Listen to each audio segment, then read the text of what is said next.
Hello guys, welcome back to another video, and today we're going to be reviewing the Jurassic World Epic Evolution Ekrixinatosaurus. But anyways, let's jump into this video. So, starting with the packaging, you can see the regular Epic Evolution kind of background, Jurassic World Epic Evolution logo, Ekrixinatosaurus, Jurassic World, some other stuff. You can see that it's part of the snow biome or the tundra biome. See the other figures that released, which we have the Hesperosaurus, Megalosaurus, and Gryphosuchus, which I actually have. The only other one in this range I have is actually the Gryphosuchus. We'll compare it to that later, but anyways, you can see the Ekrixinatosaurus on the back of the box. And yeah, that's pretty much it. We don't need this box anymore. But anyways, here is the Ekrixinatosaurus figure itself. So, starting at the head, which I'm going to have to fix my lighting, so give me a second to do that. Sorry about that. Anyways, taking a look at the head, it's actually a really nice head sculpt. I'm sorry again, let me get this lighting fixed. Let's try... give me a moment. Okay, sorry about that. I fixed the lighting so you can actually kind of see it way better. But, yeah. Anyway, starting with the head sculpt. Looks very nice and has horns, which I don't think horns are known for this dinosaur, though I don't know if we have that part of the skull, so it may be speculative based off one of its relatives, Carnotaurus. But anyways, moving down the head, you can see kind of like spikes on the side.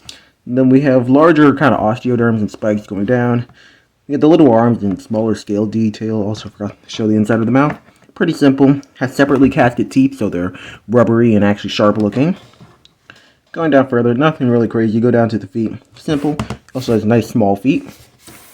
Has the wheel for the action feature. Then we go down to the tail, where it moves into these more larger osteoderms, turning into kind of like a pangolin kind of armor. But yeah. Anyways, the color scheme is pretty simple. It's kind of like a darkish gray with mainly like a medium gray throughout most of the body, alongside white stripes on its back. And if I can get the scan code up, I will show you guys that. It's probably going to take me a second. Anyways, now that I have the scan code up, I can show that off if I can just... And I'm probably going to have to angle my camera up a bit. Okay, there we go. Maybe a little bit more. Okay, there you go. You see the scan code really nicely now. If you want to add it to your Jurassic Facts app. And, yeah. Now, moving on to the action feature. There's a turning wheel.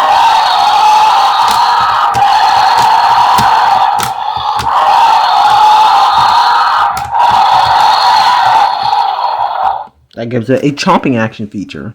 It also has a lot of articulation, such as jaw articulation, although that's tied to the action feature, and also neck articulation, which is also tied to the action feature. Arm articulation, which you can move it out, and you can kind of like almost a ball joint kind of, so yeah, you can turn that in many different directions. Legs, backwards, forwards, and outwards, like most Mattel figures. And then the tail can just twist like that. And yeah, that's pretty much it for articulation. Now moving on to the size comparison. So starting off, this figure measures in at about 11 inches, or well, 11 and a half inches. And at the top of the head, it measures up to about 6 inches tall, almost, a little bit under 6. And at the hips, about 5 inches. So yeah, now to actually compare it to some things.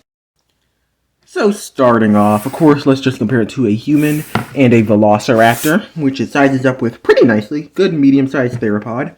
Now moving on to the next thing, which is Majungasaurus, which the Majungasaurus figure actually kind of looks slightly longer, but it's way shorter. So yeah, this is the older Majungasaurus.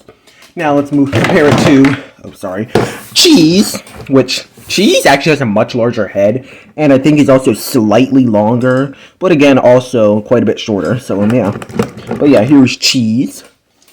Then we have, which I also forgot to mention, for anyone that watches Cheese and Friends, this guy's going to play a pretty big role in that series. But anyways, Quilmosaurus, which is much smaller than it. And then we also have Rugops, which my Rugops figure has issues standing, but actually this is the first time I've really seen it stand at all. Actually, it still has a little bit of issue standing, so I'm probably going to have to hold the tail, but yeah, much smaller. And for, at least when it comes to the, keep on knocking things over, but anyways, when it comes to the Abelisaurs, the last one I'm going to compare it to is Carnotaurus, which to this day is still the largest Abelisaur species that they actually have done. Possibly in the future we could see Pycnonemosaurus in the same size range as Carnotaurus. So, yeah, that might be only other contender, but as of now, this is the largest Abelisaur that they've released so far. And Carnotaurus definitely is quite a bit longer and quite a bit taller.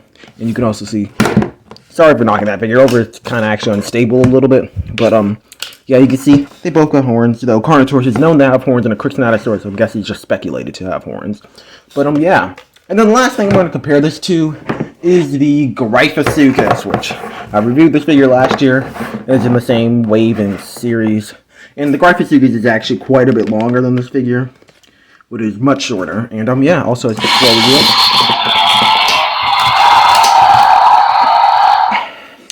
But, yeah, that's pretty much it for this figure. But, yeah, for my final thoughts on this figure, it's a really nice one. And, yeah, it's probably actually one of the better Abelisaurs they've released, at least, especially up to the time when this figure was released. We've had 2 more since then, I believe, which was Cryptops and the, other Majungasaurus being Majungasaurus Major. And this guy actually is really good, especially compared to the older ones, like the original Majungasaurus and some of the older Carnotauruses. But, anyways, I will see you guys in the next video, and goodbye.